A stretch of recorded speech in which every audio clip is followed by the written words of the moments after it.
Assalamualaikum warahmatullahi wabarakatuh. Teman-teman semua, apa kabar? Kita bertemu kembali di kelas pengantar ilmu politik. Dan topik yang akan kita diskusikan adalah topik sosialisasi politik. Dalam ilmu politik dikenal sebuah konsep political socialization atau sosialisasi politik.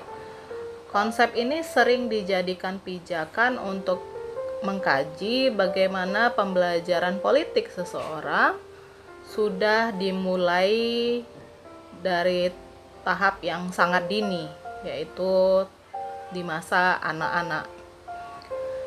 Membahas tentang bagaimana seseorang memperoleh wawasan dan pemahaman mengenai politik sama dengan menelaah proses sosialisasi politik. Dengan demikian dirasa perlu untuk lebih dahulu memahami apa itu sosialisasi politik dalam definisi atau pengertiannya. Pengertian sosialisasi politik menurut beberapa ahli dapat kita jelaskan sebagai berikut. Yang pertama, dalam bukunya David Easton dan Jack Dennis yang berjudul Children in the Political System, menjelaskan bahwa sosialisasi politik adalah proses perkembangan seseorang untuk mendapatkan orientasi politik dan pola tingkah laku. Selanjutnya, menurut Fred E. Greenstein yang menulis dalam bukunya yang berjudul Political Socialization, mengatakan bahwa sosialisasi politik adalah penanaman informasi politik yang sengaja, nilai-nilai dan praktek-praktek politik yang oleh badan instruksional secara formal ditugaskan untuk tanggung jawab ini.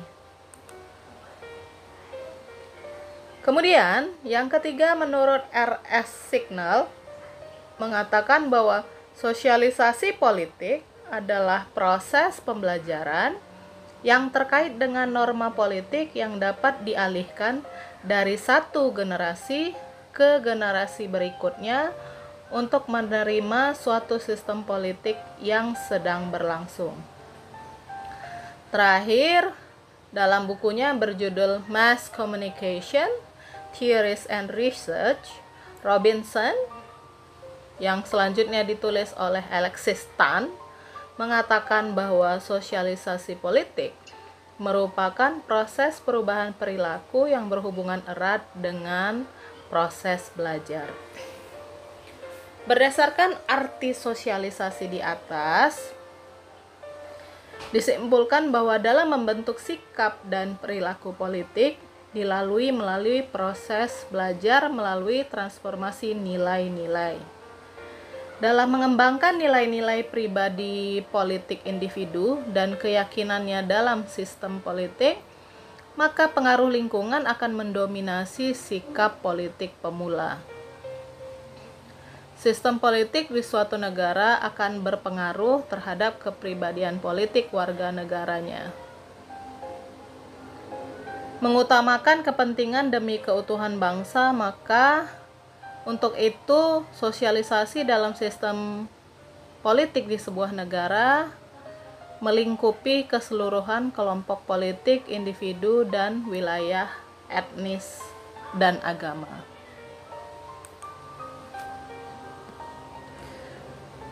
Selanjutnya, sosialisasi politik ini dilalui dalam beberapa tahapan. Robert Blank dalam bukunya berjudul Political Parties, An Introduction, menjelaskan tahapan sosialisasi politik ini dilakukan dalam 3 tahapan. Yang pertama yaitu di tahap anak-anak, yang kedua pada tahap remaja, dan terakhir ketika seseorang sampai di level usia yang dewasa.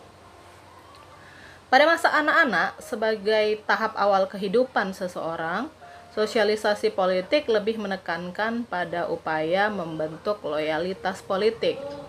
Umumnya dilakukan pihak yang mempunyai otoritas terhadap anak, yaitu keluarga dan sekolah. Salah satu caranya melalui pengenalan lagu kebangsaan atau bendera nasional sejak dini. Pada tahap berikutnya, sosialisasi diarahkan kepada individu remaja atau memasuki usia awal dewasa yang relatif intens membangun relasi dengan kelompok pergaulannya. Pada tahap ini, sosialisasi politik memberikan tekanan pada upaya pengembangan emosional demi memperoleh pengetahuan tentang lembaga politik dan apa yang dirasakan terhadap keberadaan lembaga tersebut.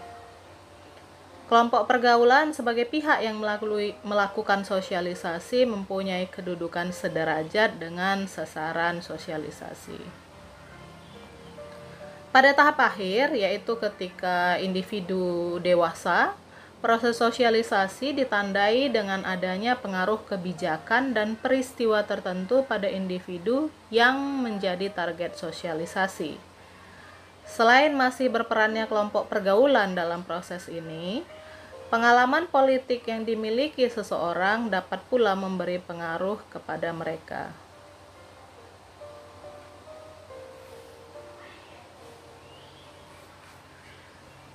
Selanjutnya, proses sosialisasi politik dapat ditelaah dengan dua perspektif, yaitu teaching perspective dan learning perspective.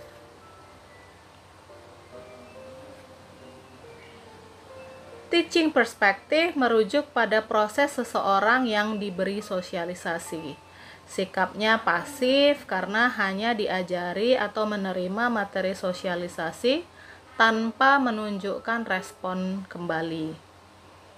Sementara itu, learning perspective merujuk pada kondisi individu yang bersikap aktif karena mempunyai kesempatan untuk mengembangkan diri selama proses sosialisasi berlangsung. Teaching perspective memberi gambaran bahwa sosialisasi politik berjalan satu arah.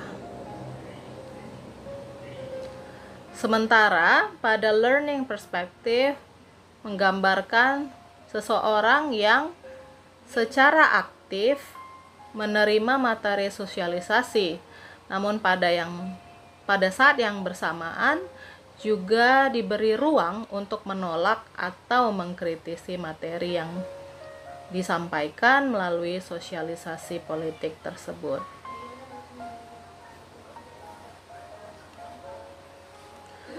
Selain tahapan dan perspektif sosialisasi politik, dalam proses sosialisasi politik terdapat pula beberapa elemen penting untuk diketahui. Elemen tersebut dijelaskan oleh Langton. Yang pertama adalah proses sosialisasi politik memerlukan elemen seperti agen atau aktor sebagai pihak yang aktif memberikan materi sosialisasi. Yang kedua, elemen selanjutnya harus dipastikan ada materi yang akan disampaikan.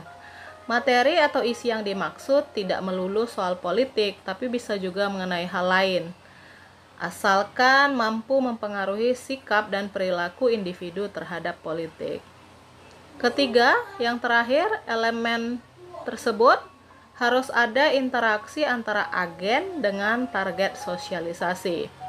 Dalam proses ini, interaksi bisa menentukan proses penerimaan atau penolakan materi sosialisasi politik yang disampaikan.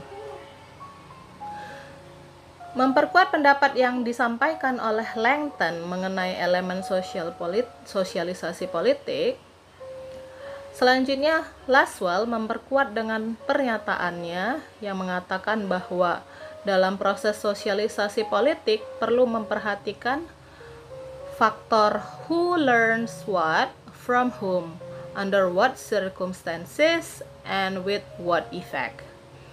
Pernyataan Lasswell menekankan proses sosialisasi melibatkan dua pihak, yaitu pemberi dan penerima materi sosialisasi. Interaksi tersebut merupakan proses pembelajaran tentang materi tertentu yang berlangsung pada kondisi tertentu dan akan berdampak tertentu pula dalam bidang politik.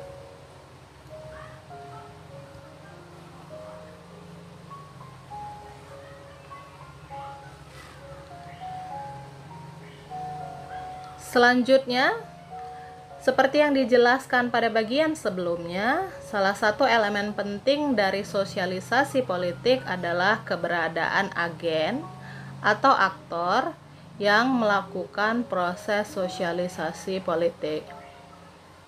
Tanpa agen sebagai penggerak sosialisasi, sudah pasti proses tersebut tidak akan berjalan.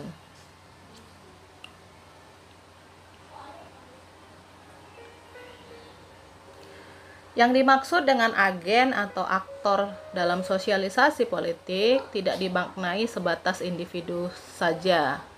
Lebih dari itu, tidak jarang aktor atau agen merujuk pada subjek kondisi tertentu yang menjaga sosialisasi politik tetap terlaksana.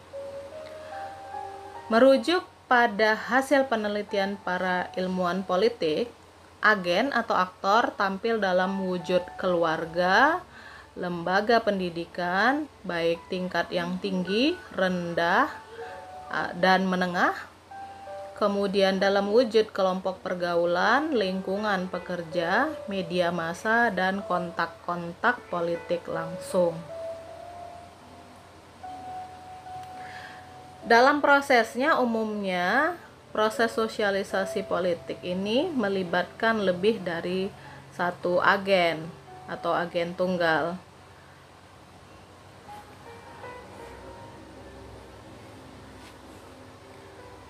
Yang pertama adalah keluarga sebagai agen sosialisasi politik.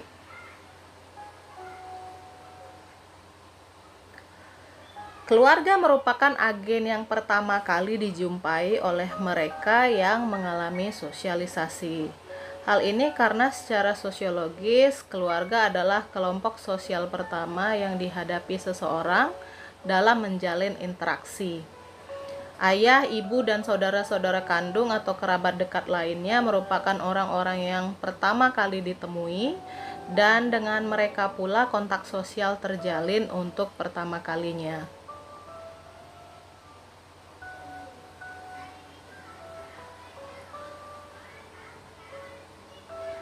Materi yang disosialisasikan melalui keluarga biasanya bersifat umum, dalam arti tidak spesifik bermuatan politik. Namun tidak menutup kemungkinan materi itu bisa mempengaruhi pandangan atau sikap politik seseorang. Oleh karena itu, sosialisasi yang dilakukan melalui keluarga tidak langsung terlihat hasilnya. Hasilnya akan terlihat kelak ketika seseorang berusia dewasa dan aktif di pentas politik.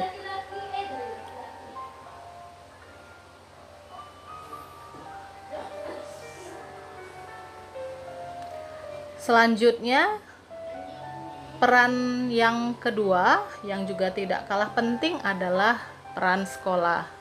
Sekolah memberikan pengetahuan-pengetahuan tertentu yang seringkali tidak diperoleh dari lembaga lain.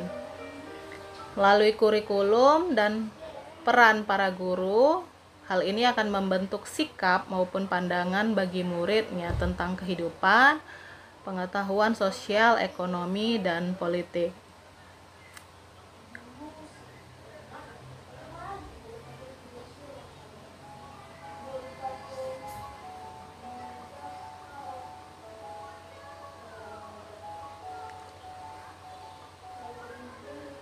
Lebih lanjut, pendidikan di sekolah melalui berbagai hasil penelitian menunjukkan bahwa ternyata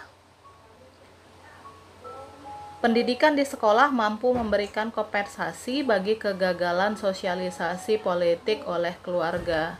Studi tersebut berupaya memberikan bukti bahwa pendidikan kewarganegaraan atau civic education di sekolah mampu berkontribusi positif bagi pembentukan orientasi dan sikap politik para remaja. Demikian pula dengan kegiatan ekstrakurikuler yang diselenggarakan oleh pihak sekolah. Kegiatan ekstrakurikuler adalah salah satu sarana proses sosialisasi. Melalui kegiatan ekstrakurikuler, kegiatan pramuka misalnya, seseorang dapat mempelajari cara berorganisasi, kepemimpinan, bekerja sama dalam kelompok, dan sebagainya. Ekstrakurikuler turut membentuk sikap atau keyakinan siswa yang bisa mempengaruhi wawasan politiknya. Selain keluarga dan kelompok dan sekolah, kelompok pergaulan juga memainkan peran penting sebagai agen sosialisasi. Adapun yang termasuk dalam lingkup kelompok pergaulan antara lain kelompok bermain di masa remaja, kelompok persahabatan, atau kelompok sosial lainnya yang ada di sekitar tempat tinggal. Lebih spesifik, keikutsertaan dalam asosiasi perkumpulan berlatar tradisi, agama, ataupun etnisitas ternyata juga menjadi sarana yang menopang bagi berlangsungnya sosialisasi politik.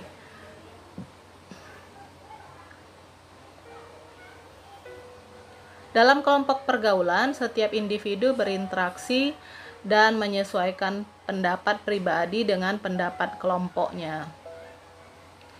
Kelompok pergaulan sedikit banyak dapat memaksa anggotanya untuk menyesuaikan diri dengan kelompoknya. Tidak berlebihan jika dikatakan bahwa kelompok pergaulan dapat melakukan sosialisasi dan mentransmisikan kepentingan, nilai, sikap, dan keyakinan yang dianut kelompok kepada para anggotanya. Selain agen yang telah diulas sebelumnya, ada pula agen sosialisasi yang tampil dalam wujud lingkungan pekerjaan. Relasi yang terjalin dalam lingkungan pekerjaan memberi warna dalam pembentukan sikap dan perilaku seseorang. Hubungan dengan atasan, bawahan, atau rekan sejawat memiliki karakter berbeda dengan relasi yang ada di lingkungan lain. Tentu situasi dan karakteristik tertentu akan berbeda ketika seseorang ada di lingkungan white collar atau ada di lingkungan yang blue collar. Hal menarik di lingkungan pekerjaan adalah adanya kelompok atau serikat pekerja. Kelompok ini biasanya bentuknya terorganisir dan menjadi tempat yang kondusif untuk melakukan proses pentransferan nilai, norma, sikap, atau orientasi politik.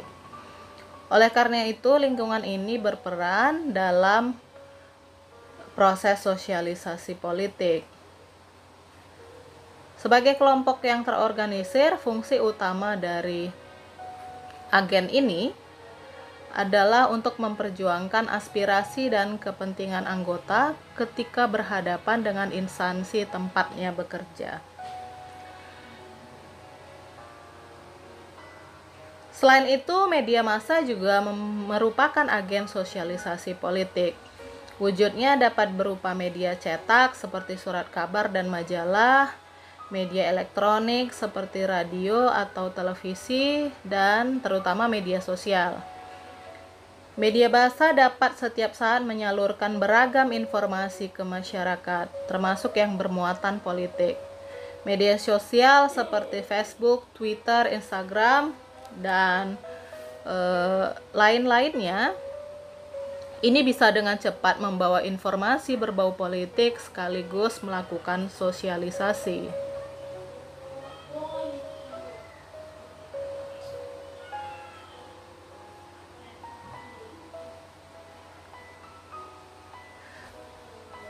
Selanjutnya, agen sosialisasi politik lainnya adalah kontak-kontak politik langsung.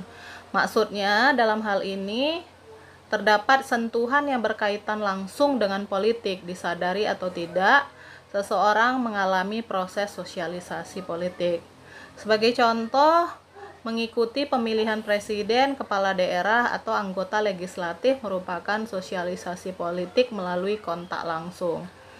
Demikian pula menjadi anggota partai politik yang aktif juga merupakan contoh kontak politik langsung.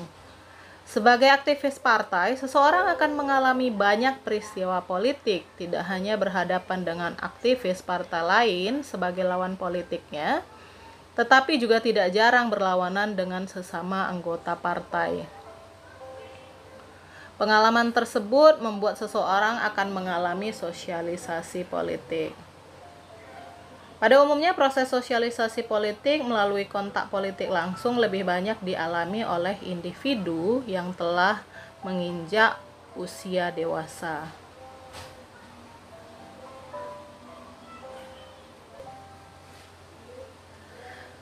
Berpijak pada pengertian sosialisasi politik, maka materi sosialisasi bisa merujuk kepada sikap, nilai, norma, atau keyakinan politik.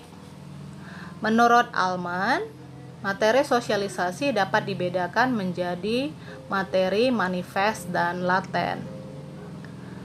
Materi sosialisasi yang manifest adalah materi yang mempunyai kaitan secara eksplisit dengan masalah-masalah politik atau materi yang bermuatan politik. Dan dampak sosialisasi dirasakan secara langsung seketika itu oleh individu yang mengalaminya. Sedang materi yang laten adalah materi yang tidak bermuatan politik atau tidak berkaitan langsung dengan masalah-masalah politik, sehingga imbas politisnya baru terasa jika individu yang pernah menerima materi ini terlibat dalam kehidupan politik di suatu hari nanti. Penjelasan lebih lanjut terkait materi sosialisasi yang manifest dan laten dapat diungkapkan melalui contoh berikut. Proses sosialisasi politik yang manifest digambarkan melalui seorang individu yang menempuh pendidikan di sekolah. Dalam proses pendidikan, yang bersangkutan memperoleh materi pembelajaran, misalnya tentang mekanisme sistem politik yang bercorak demokratis. Melalui proses sosialisasi yang dilakukan oleh agen sekolah, individu tersebut langsung mengetahui dan memahami sistem politik yang bercorak demokratis. Contoh lainnya, seorang pekerja yang menjadi aktivis di organisasi pekerja atau serikat pekerja. Dari aktivitasnya, yang bersangkutan memperoleh pengalaman berorganisasi, melakukan lobby, atau demonstrasi memprotes kebijakan yang dikeluarkan oleh perusahaan. Dari pengalaman itu, ia akan mampu menjalankan organisasi dengan efektif dan mendapatkan pengetahuan terkait strategi atau taktik untuk mengartikulasikan aspirasi kelompoknya.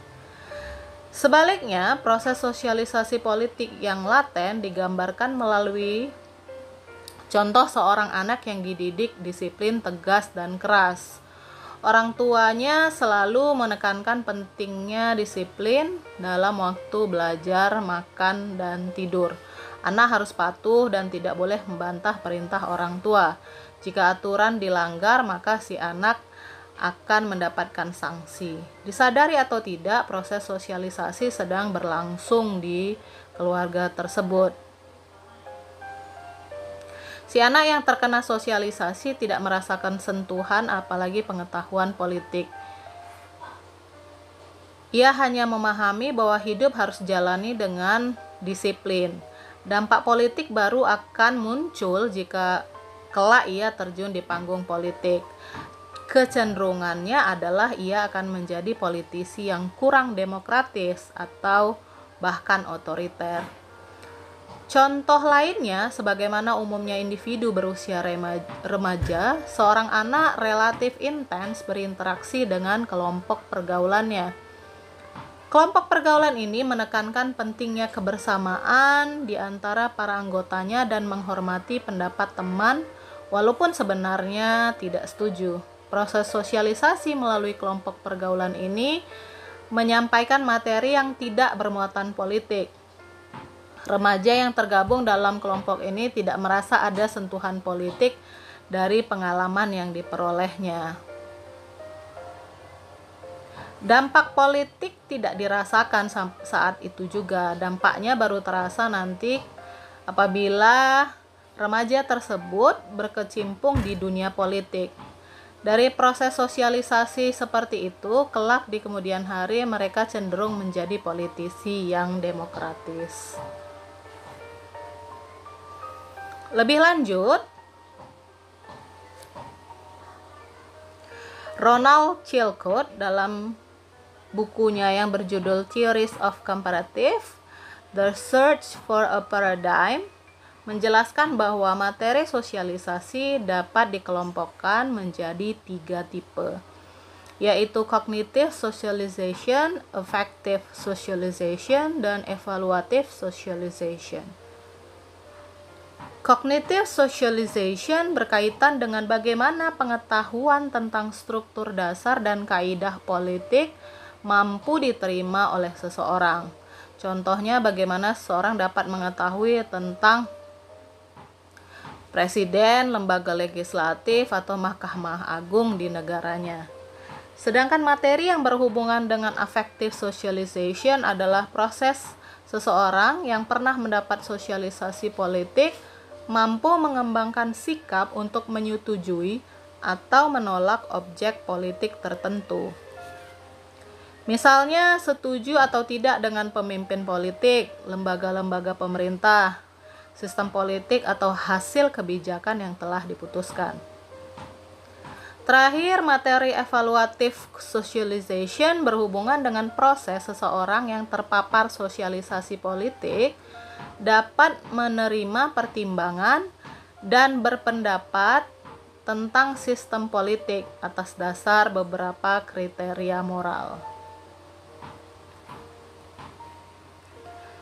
Lebih lanjut, pembahasan mengenai metode dan materi sosialisasi ini sulit dipisahkan karena metode yang diterapkan dalam melakukan sosialisasi politik mempertimbangkan materi yang akan disampaikan. Sebelumnya telah dijelaskan bahwa materi sosialisasi yang dipaparkan oleh Allman mengulas adanya materi sosialisasi yang bersifat manifest dan laten. Lebih lanjut, metode sosialisasi politik dapat dibagi dalam 2 bentuk. Yang pertama adalah secara langsung atau direct dan secara tidak langsung atau indirect. Direct political socialization menunjukkan materi yang ditransmisikan memang spesifik bermuatan politik. Sedangkan yang dimaksud dengan indirect political socialization adalah materi yang disampaikan tidak berkaitan langsung dengan politik.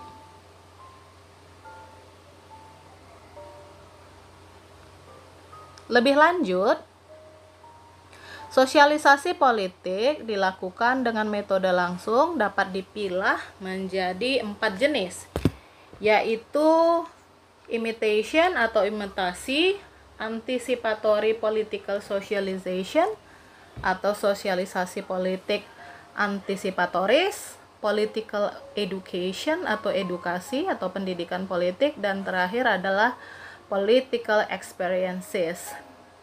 Imitation yang pertama, imitasi dapat diartikan sebagai peniruan. Ini adalah hal yang wajar dalam kehidupan sehari-hari. Begitu pula dalam dunia politik, hal ini tidak luput. Seseorang sangat mungkin meniru nilai, sikap, atau tingkah laku politik orang tua, guru, pemimpin, atau tokoh politik yang dikagumi.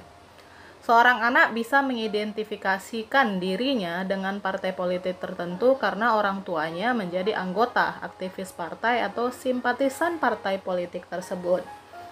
Peniruan ini disebut dengan positive imitation. Berkebalikan dengan positive imitation, negative imitation merupakan sebuah kondisi di mana si peniru tidak sepakat dengan nilai, sikap, atau tingkah laku politik yang menempel pada orang yang akan ditiru atau seseorang yang dijadikan referensi. Kondisi ini biasanya terjadi pada remaja karena mereka sudah mampu membedakan dan memilih sendiri hal-hal yang ingin diikuti. Yang kedua adalah anticipatory political socialization. Sosialisasi politik antisipatoris merupakan tahap dari sosialisasi politik yang merujuk pada proses persiapan seseorang sebelum memangku jabatan tertentu. Orang yang ingin menduduki jabatan atau posisi sosial tertentu sering memulainya dengan melakukan peralihan nilai, sikap, atau tingkah laku yang berhubungan dengan peran-peran tersebut. Misalnya, seorang mahasiswa fakultas hukum misalnya mulai mengadaptasi tingkah laku dan pola pikir ala advokat. Dalam kehidupan sehari-hari, dalam sebuah permainan anak-anak, anak laki-laki lebih sering berperan sebagai bos dalam permainan tersebut dan anak perempuan biasanya akan memainkan peran sebagai ibu.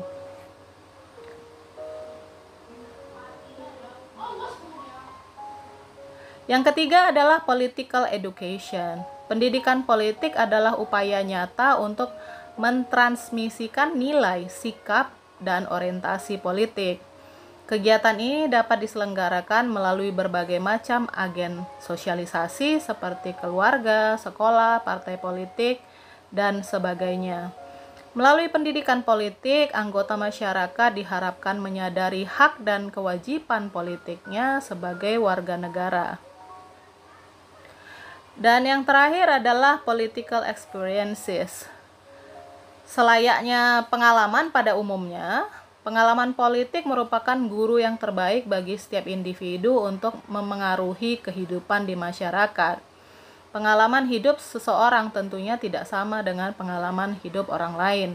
Seseorang yang banyak mengenyam asam garam kehidupan biasanya dilihat lebih arif dalam menyikapi dan menanggapi persoalan kehidupan.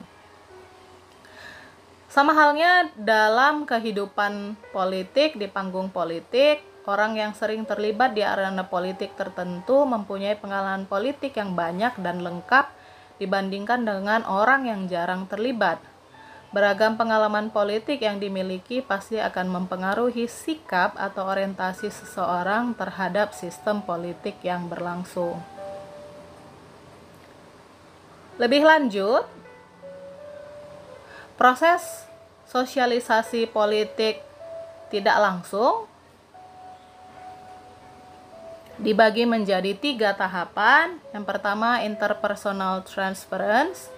Yang kedua adalah apprenticeship. Dan terakhir adalah proses generalization. Yang pertama, interpersonal transference. Bagian ini erat kaitannya dengan persoalan psikokultural. Penerapan interpersonal transference sering dipakai untuk menjelaskan perkembangan orientasi individu sebagai pihak yang menerima sosialisasi terhadap keberadaan sebuah otoritas.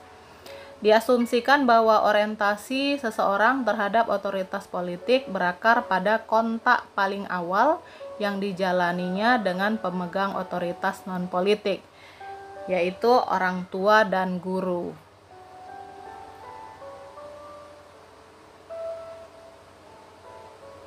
Orientasi awal ini merupakan basis bagi terbentuknya orientasi terhadap otoritas politik. Yang kedua adalah apprenticeship atau magang, mempunyai kaitan yang erat dengan interpersonal transference. Magang dalam kaitannya dengan interpersonal transference memerlukan proses transfer pengalaman yang telah dikembangkan dari kehidupan non-politik ke kehidupan politik. Berbeda dengan interpersonal transference, sosialisasi politik melalui magang atau apprenticeship terjadi lewat proses yang berkaitan dengan nilai-nilai yang dianut oleh struktur atau pengorganisasian di lingkungan tempat magang tersebut.